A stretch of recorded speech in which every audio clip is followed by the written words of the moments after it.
네, 여러분 안녕하세요. 글로벌 한국학과 주원규 교육교수입니다. 저는 한국의 자연과 문화답사 강의를 맡고 있습니다. 여러분과 함께 계속해서 시작하고 있는 시간이 어느덧 이제 네 번째 시간이 흘렀습니다. 대면 예배라고 하죠. 이제 얼굴을 보고 나눌 수 있는 예배 강의의 시작이 언제까지 계속될 수 있을지는 모르지만 일단 이렇게 비대면 그 컨택트 강의를 통해서 여러분을 계속 만나뵙게 되어서 좋은 마음도 있지만 조금 안타까운 마음도 있습니다. 계속 얼굴을 보고 같이 나눌 수 있는 어떤 그러한 어학적인 커뮤니케이션의 문제도 있는데 그런 커뮤니케이션의 문제를 잘 극복하지 못하는 부분들에서 아쉬움을 갖죠. 한편으론 그렇지만 또 이렇게 언컨택트한 모습 안에서 의미 있는 이야기를 찾을 수도 있어요. 그렇게 한번 살펴보는 시간을 가지면 좋을 것 같네요. 자, 오늘 살펴보실 주제는 이제 한국의 자연 중에서 한국의 섬에 대해서 살펴보도록 하겠습니다. 여러분 먼저 이 섬에 대한 정의를 조금 나타내 볼게요. 섬은 영어로 이슬란드입니다. 그리고 뭐 여러분 뭐 구글이나 여러 가지 위키백과를 찾아보시면 나오겠지만 일단은 각 국가마다 섬이 있는 경우도 있고 섬을 갖지 않는 경우도 있습니다. 그 여러분들이 주로 유학 오시는 유학생 여러분이 많은 베트남은 어떨까요? 베트남도 섬이 많을 것 같아요. 적은 수는 아닐 것 같습니다. 동남아시아나 우리 아시아권에 보면은 섬이 많이 보유한 나라가 있습니다. 대표적으로 뭐 일본은 그 전체 그 어떤 영토 자체가 섬이죠. 그 섬으로 구성되어 있다라는 것을 확인해 보실 수가 있고, 먼저 한국의 섬을 설명하기 이전에 이 섬에 대한 이야기를 좀 하고 있는데요. 이슬란드에 대해서 잠깐 요약해서 설명드리면 다음과 같습니다. 섬은 어디에서 나타날까요? 대양과 바다, 호수 등지에서 나타나죠. 해양성 섬은 해분에서 해면 위로 솟은 섬이라고 볼 수 있습니다. 그러니까 해양성 섬이라는 거는 이렇게 뭐 태평양, 인도양, 대서양 같이 아주 넓게 펼쳐져 있는 바다의 지형 속에서 일단 솟아오른 그 섬으로 보실 수가 있을 수가 있고요. 그 다음에 대륙성 섬은 대륙봉 가운데 물에 잠기지 않는 부분을 말한다고 볼 수 있습니다. 그러니까 대륙봉이 있는데 대륙 안에 있는 대륙성 섬이 이제 물에 완전히 잠기지 않고 그 봉우리 형태로 올라온 것이 이렇게 위로 어떤 육지적인 공간을 점유하고 있는 부분? 뭐 그렇게 해석해 볼 수가 있겠죠. 그리고 세계의 큰 섬들은 대부분 이 대륙성 섬에 속한다고 할 수 있습니다. 여러분들께서 오신 유학생도 계시겠지만 일본 같은 경우도 이 대륙성 섬이라고 조금 평가받을 수 있을 것 같고요. 그리고 영국도 이 대륙성 섬에 한번 속한다라고 얘기할 수 있을 것 같아요. 이게 바로 이제 대륙성 섬이라고 해석해 볼 수 있고, 그 다음에 세계에서 가장 큰 섬은 뭘까요? 바로 그린란드입니다. 그린란드가 어디에 있냐면은 저기 미국 캐나다라고 할 수 있는 그 북미 지역에 있죠. 북아프리카 대륙에 속해 있는 그린란드는 그 북아메리카 대륙과 같은 그 지질로 구성되어 있어요. 그런데 그 둘을 얇고 좁은 바다로 분리가 되어 있죠. 그러니까 그린란드도 실제로 미국의 영토 중에 하나잖아요. 그러니까 둘이 얕고 좁은 바다로 분리되어 있는 그 그린란드가 대표적으로 해양성 섬이 아니라 대륙성 섬에 속한다라고 할 수가 있죠. 자, 그리고 아까 대양성 섬 말씀드렸잖아요. 해분에서 솟은 섬들은 화산성으로 용암이 두껍게 쌓여 해수면 위로 돌출했다. 뭐 이런 화산섬이라고도 할 수 있는 섬들이 있어요. 해분에서 솟은 섬들, 이게 이제 화산섬이라고도 표현하는데 화산성으로 용암이 두껍게 쌓여서 용암으로 인해서 해수면 위로 이 도출된 것으로 볼 수 있고요. 그리고 이제 또 하나의 특징은 섬에 서식하는 생물들이 매우 흥미로운 특징을 갖습니다. 바다는 일부 생물에게는 공간적 확산의 장애 요인이 되겠지만 일부 생물에게는 운송수단으로 작용을 해요. 이 섬이. 그래서 대항성 섬에는 보통 해조 및 몇 종의 곤충과 같은 동물들만이 서식하고 있어요. 대항성 섬, 그 바다 위에 솟아오른 섬이죠. 이들 섬의 식생은 매우 풍부하지만 그 대륙에 비해서 대항성 섬은 식물의 종류가 다양하지는 않습니다. 자, 이렇게 여러 가지로 좀 구분해 볼 수가 있죠. 그러니까 섬의 종류는 대양, 바다, 호수 등지에서 나타나는데 해양성 섬은 바로 대양, 해분에서 해면 위로 솟은 섬, 그렇게 정리해 볼 수 있고, 그리고 대륙성 섬은 그 대륙이 있는데 대륙봉이 이제 바다 아래 가라앉아 있지 못하고 위로 솟구치는 그 형태를 볼 수 있어서 세계의 큰 섬들은 대부분 대륙성 섬에 속한다라고 할 수 있고, 마지막으로 이게 화산섬이라고 할 수 있는 것은 해분에서 솟은 섬으로 용암이 두껍게 쌓여서 해수면 위로 돌출한 것으로 확인해 볼 수가 있습니다. 자, 이런 부분인데 세계의 큰 섬들을 한번 찾아볼까요? 네, 인도양에서는 이거 대양이에요. 대양섬 중에 이런 게 있어요. 알렉산더 1세, 루즈벨트, 케르겔렌, 애들레이드 베어. 여기가 이제 그 남극 쪽에 위치한 인도양에 있는 섬들이네요. 면적이 근데 대양섬이라서 그런지 그렇게 크지는 않습니다. 그리고 남아메리카, 이게 남미죠. 남미 지역에 있는 섬들을 한번 볼까요? 아르헨티나 칠레 영토에 있는 티에라 델 푸에고가 있습니다. 이거 좀 넓어요. 47,992헥타르가 있고, 네, 브라질의 마라조라는 섬, 또 브라질의 바나날, 이 섬들도 좀 크네요. 그 다음에 칠레의 칠로에라는 섬이 있고, 그 다음에 어느 국가에 속하지 않는 이스트 포클랜드. 근데 이것도 좀 자세히 조사해보면 어디 속한 것 같긴 한데 그런 게 있어요. 자, 이렇게 구분적으로 나눌 수가 있을 것 같습니다. 그리고 아까 말씀드렸듯이 북아메리카의 대륙성 섬 중에 그린란드, 무려 면적이요, 대양성 섬, 바다에서 올라온 섬에 비해서 이게 수십 배가 넘어요. 213만 8천 킬로헥타르. 그린란드. 이거 완전히 대륙이죠. 한국이 갖고 있는 그 영토보다도 한 몇 배가 더 큰 것 같아요. 자, 이렇게 대륙성 섬이 크게 형성되어 있다. 이렇게 뭐 볼 수가 있겠고, 일본의 혼슈라는 섬도 되게 커요. 여기도 되게 크고, 인도네시아의 수마트라, 그리고 인도네시아, 말레이시아, 브루나이 지역에 모두 걸쳐 있는 보르네오 섬. 이렇게 크게 되어 있습니다. 여러분, 제가 베트남의 섬을 찾아보려고 하는데 베트남에는 이렇게 큰 섬은 없는 것 같네요. 대한민국에 제주도가 있습니다. 이렇게 정도 나올 수 있습니다. 자, 그럼 한국의 섬으로 돌아와서 설명드려 볼게요. 지금 여기 PPT를 보시면 제가 한국의 섬에 대한 정의를 간단히 적어놨는데, 자, 앞서서 전 세계에 있는 섬의 특징을 말씀드렸잖아요. 그런데 한국에 분포한 섬은 어떻게 형태가 되어 있냐? 화산섬이 대부분이에요. 화산섬이 있고 대부분 해수 침식작용으로 육지와 분리되면서 이제 높은 부분이 남은 육도, 아까 그게 대륙봉섬이라고 하죠. 바로 대륙봉섬입니다. 한국에 분포한 섬은 화산섬을 제외하면 대부분 해수의 침식작용으로 육지와 분리되면서 높은 부분, 그러니까 대륙봉이 남은 대륙섬이다, 이렇게 표현할 수가 있겠죠. 화산섬은 몇 개가 있냐면 대표적인 게 세 가지 섬이 있어요. 제주도, 울릉도, 독도 정도가 있습니다. 아까 제주도 말씀드렸죠. 이것도 화산섬이에요.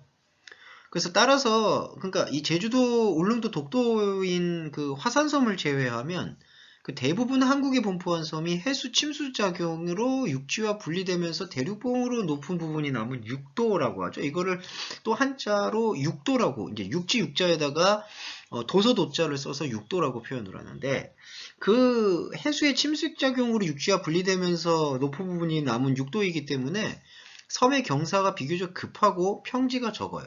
그러니까 섬이 이렇게 치솟은 봉우리에서부터 이게 구성이 됐기 때문에 섬의 경사가 뭐 그렇게 완만하다고 볼 수가 없네요. 비교적 급하고 평지가 적고, 남서해안의 섬은 그 남해안과 서해안을 말하는 겁니다.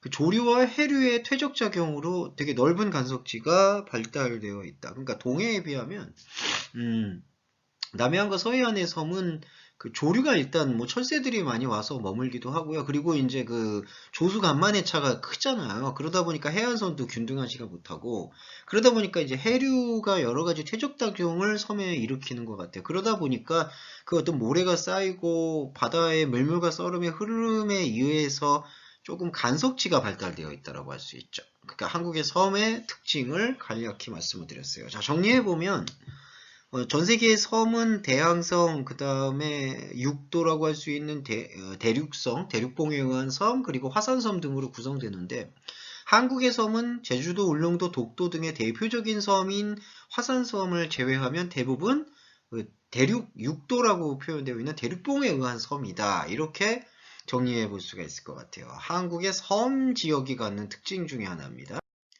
좀 더 읽어볼까요? 자, 지질을 살펴볼게요. 한국의 섬이 갖고 있는 지질은 서해안에 있는 섬의 경우, 자, 여러분, 그 한국이 삼면이 바다로 둘러싸여 있다라고 말씀드렸죠? 동해안, 서해안, 남해안입니다. 반도국가예요. 북해는 없어요. 왜냐하면 북해안은 저기 대륙에 붙어 있으니까 반도국가의 특징이에요. 반도국가는 삼면이 바다로 되어 있어요.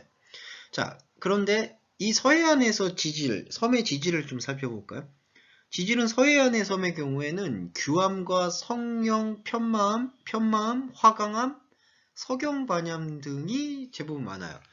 자, 규암과 이 화강암이라고 했을 때에는 좀 단단한 아주 그 단단하고 되게 균일한 어떤 그 돌의 형태를 갖고 있는 암석이라고 표현될 수가 있을 것 같아요. 아마도 이게 서해안이 갖고 있는 대부분의 그 해류와 조석간만의 차로 인한 발생 요인이 이렇게 규암, 그 다음에 편마암, 화강암, 석영, 반암 등이 많이 분포될 수 있도록 되어지는 요인이 아닌가 추정해 볼 수 있고, 남해안은 조금 균등합니다. 대부분 편마암류로 구성되어 있습니다. 편마암이 뭔지 좀 말씀드릴까요? 간단히 짚고 넘어가야 될 것 같은데, 편마암은 이래요. 편마암이 변성지대의 주요 암석으로 평행하고 불규칙한 띠를 갖는 암석으로 많은 석영과 잠석을 함유합니다. 네, 뭐 그렇죠. 그리고 약간 어두운 색과 밝은 색 광물이 분리되면서 번갈아 이렇게 되어 있는 모습을 있고, 그 다음에 이제 변성시 온도와 압력 등의 복잡한 상호작용으로 인해서 형성되는 암석을 말합니다. 변성지대의 주요 암석이에요. 네, 이렇게 볼 수 있어요. 그리고 제주도와 가파도, 여러분 한국에 보면 제주도가 있잖아요. 제주도가 제일 큰 섬입니다. 한국의 큰 섬. 제주도와 가파도는 현무암과 안산암. 예, 현무암은 뭐가 되면 울릉도도 현무암으로 되어 있는데, 현무암은 이 특징이 있어요. 이게 이제 화산섬의 특징적인 돌의 움직임인데, 현무암이 갖고 있는 특징은 가장 흔한 화산암이에요. 그래서 완변한 유리질인 현무암도 있지만 그 미세한 결정질 석기 중에 감남섬, 취성, 장석들의 좀 이렇게 결정이 크리스탈이 좀 큰 결정을 갖는 반상 조직이 훨씬 더 많아요. 현무암이 보통 그냥 화산암에서 가장 흔하게 볼 수 있는 암석이다, 이렇게 생각하시면 될 것 같아요. 그러니까 제주도를 비롯한 가파도는 현무암과 안산암, 근데 울릉도는 조금 달라요. 조면암이 등장해요. 조면암, 안산암, 현무암 등으로 구성되어 있다. 물론 현무암도 구성되어 있지만 울릉도, 이게 대표적인 한국의 화산암인데 울릉도 같은 경우에는 조면암도 함께 있다, 이렇게 지금 평가가 되네요. 조면암은 뭘까요? 이거 좀 잠깐 설명드리고 갈까요? 보통 화산지대에서 다른 용암과 함께 산출되며 그 다음에 근원 현무암질 용암으로부터 철, 마그네슘, 칼륨 광물의 결정화 작용과 정출 작용에 의해서 형성되는 부분이 있습니다. 그리고 이제 탁상 반정이 뚜렷하게 평행한 계열로 나타나게 되는, 그러니까 평행한 배열이 조금 나타나게 되고, 이게 그 바람의 작용이나 화산이 터지고 난 다음에 여러 가지 이제 풍화 작용에 의해서 나타나게 되는 암석으로 알려져 있어요. 자, 그리고 한국의 섬에 또 식생을 볼게요. 이게 나무가, 그러니까 섬에도 나무가 자라잖아요, 생물이. 한국의 섬에는 동백나무나 북가시나무, 녹나무, 참식나무, 감탕나무, 팽나무 등, 그러니까 상록, 화렵수림이 우리 한국의 섬에는 주로 자생을 한다. 그러니까 섬도 나무가 있잖아요. 참 이것도 신기한 거 같아요. 근데 대륙암들이 많아서 그런 건지 아니면은 기후의 움직임 때문에 그런 건지 이 한국의 섬에는 대부분 상록 화렵수림이 이제 달았는데, 이 상록 화렵수림은 아열대 기후에 많이 있어요. 아열대 다우림 및 온대 남부의 난온대 강우림과 거의 일치하는 상록 화렵수가 우점종인 식물 군계를 말합니다. 그러니까 식생의 어떤 특징이라고 볼 수가 있는 거죠.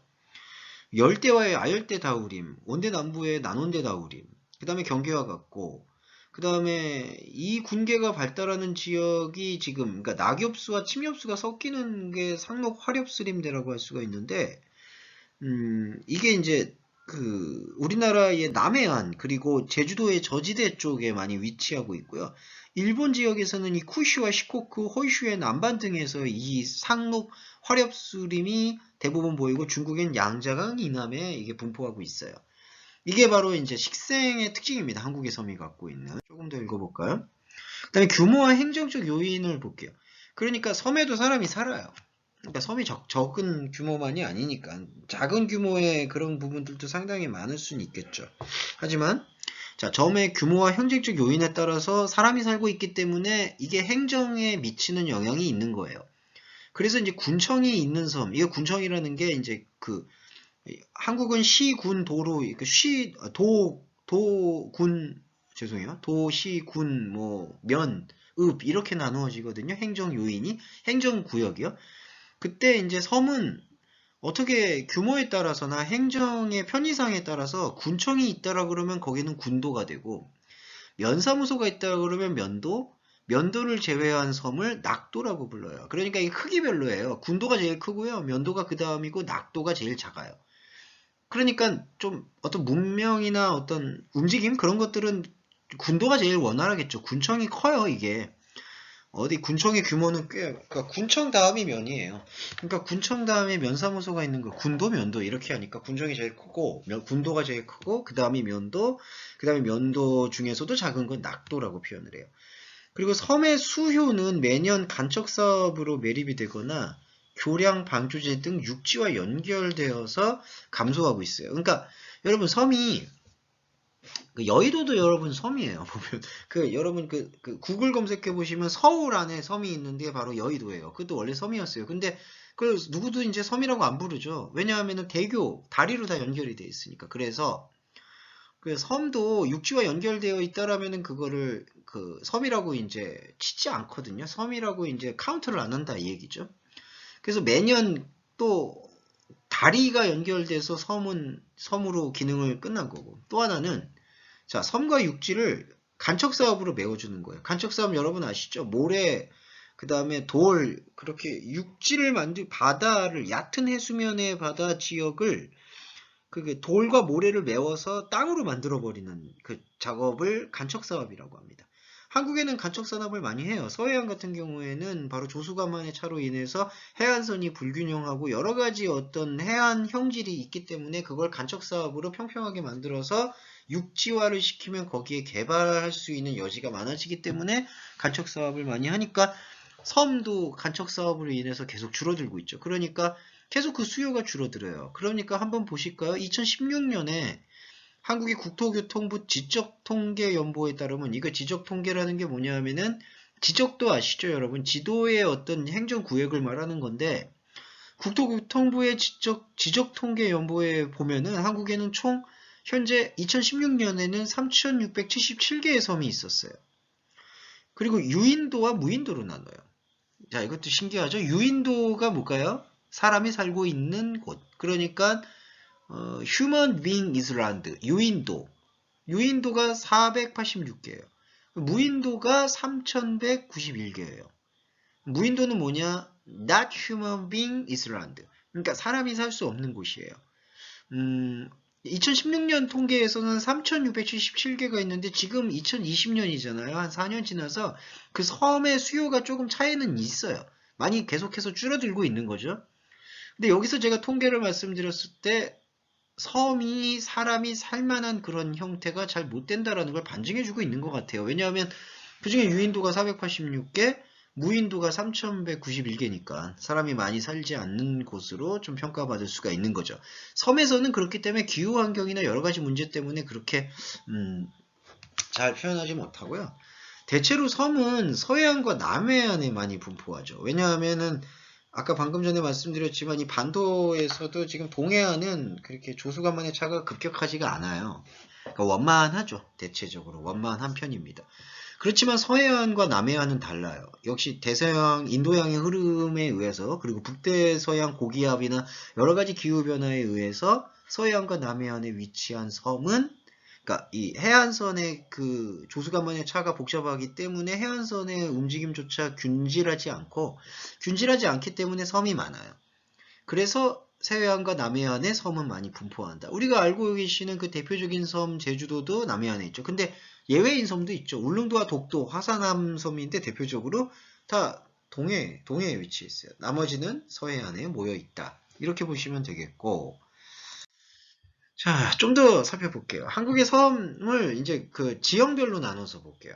여러분, 한국을 이해하는 어떤 형태 속에서는 그 문화를 이해하는 하나의 섹터가 있고, 그 지정학적인 위치에 대해서 이해하는 섹터가 있습니다. 지금 여러분, 한국의 자연과 문화답사 4강에서 그리고 4강까지 오시면서 집중적으로 좀 배우고 있는 부분은 바로 이 지질학적 특성, 지형학적 특성이라고 보시면 될 것 같고요. 그런 의미에서 한국의 섬이 지금 전국에 어떻게 이제 소속되어 있는가 그걸 한번 살펴볼게요. 자, 도별로 아까 말씀드렸을 때 군도, 면도, 낙도 말씀드렸잖아요. 그러니까 각 지자체, 그러니까 지방자치제에서는 그 섬을 관리를 해요. 그 중에 이제 그 섬을 관리하고 있는 섬의 개수와 수요를 한번 좀 살펴보고 싶은데, 먼저 부산광역시에 77개. 근데 여기서 섬이 77개인데 사람이 사는 유인도는 4개밖에 없어요. 4개 딱. 그리고 인천광역시 162개. 유인도가 35개. 이 중에 인천광역시는 섬의 숫자도 많지만 유인도의 숫자도 조금 많은 편이에요. 35개면은 많이 사는 거죠. 그 다음에 경기도는 35개의 섬이 있는데 유인도가 그 중에 5개. 강원도가 32개인데 놀랍게도 유인도, 사람이 살고 있는 섬이 없네요. 강원도는 없어요. 그 다음에 충청남도가 서해안하고 맞닿아 있어서 꽤 많아요. 268개인데 유인도가 그렇게 많진 않아요. 왜냐하면 비례상으로 인천광역시는 162개의 섬인데 유인도가 35개. 그러면은 이게 한 25% 정도 유인도 비율이죠. 근데 충청남도는 268개야, 섬 이름이, 섬 개수가. 근데 유인도가 33개밖에 안 돼. 그러면 이게 뭐죠? 한 10% 내외인 거죠. 예, 그러니까 비율 면에서는 인천광역시에 비해서 유인도의 비율이 충청남도가 현저히 작다. 그러니까 사람이 살고 있는 섬의 비율이 작다라는 거예요. 자, 이 말씀을 조금 비율적으로 말씀을 드릴 이유는 인천광역시가 그만큼 항만과 항구 문화가 발달하고 그 중에 기술이 발달했기 때문에 섬에서도 사람이 살 수 있는 환경이 조금 더 용이하다라는 거예요. 그러니까 서해안을 끼고 있는 충청남도 같은 경우에는 항만이나 항구와 물류 시스템이 많이 발달이 안 됐기 때문에 사람이 살 수 있을 법한 섬으로 개발이 되거나 기술적 어떤 개발 요인으로 유도가 되지 않는다라는 특징이 있는 거고, 인천광역시 같은 경우에는 항만과 그리고 배가 많이 들어오는 어떤 물류 시스템이 발달이 됐기 때문에 섬에도 어떤 전기가 들어온다든지 수도가 이끌어진다든지 어떤 그 활발한 어떤 움직임들을 담보해야 되기 때문에 사람이 많이 사는 유인도가 많다. 이렇게 추정을 해볼 수가 있는 거죠. 전라북도 102개, 유인도 25개. 그리고 전라남도는 엄청 많아요. 왜냐하면 저기 남해안이 껴있잖아요. 2165개예요. 그 중에 유인도가 276개다라고 볼 수 있고, 경상북도 많지 않아요. 동해안을 끼고 있기 때문에 106개, 그 중에 유인도 4개. 경상남도도 남해안에 같이 위치해 있지만 전라남도의 여수와 이제 한려수도 해상공원 같은 데가 되게 분포가 고루고루 잘 돼 있거든요. 그곳만 미치지 못하죠. 그래서 경상남도는 865개, 유인도가 72개가 있다. 그리고 마지막으로 제주도도 섬인데 제주도를 둘러싸서 섬이 많아요. 그러니까 화산섬들인데 이렇게 화산이 터지고 사산이 움직일 때 이제 보면은 그 용암이 여러분 이렇게 갑자기 화산이라는 게 버스팅하는 거잖아요. 버스팅하는 어떤 특성을 갖고 있기 때문에 그렇게 균질하게 하나의 대륙 형태처럼 육지를 형성하고 있지 않다는 거죠. 그만큼 화산 활동이 활발했다라는 것을 입증하고 있는 것이고, 그 제주도를 둘러싸서 총 섬이 79개가 있는데 그 중에 사람이 살고 있는 섬이 8개밖에 없다. 이렇게 평가를 할 수가 있는 거죠.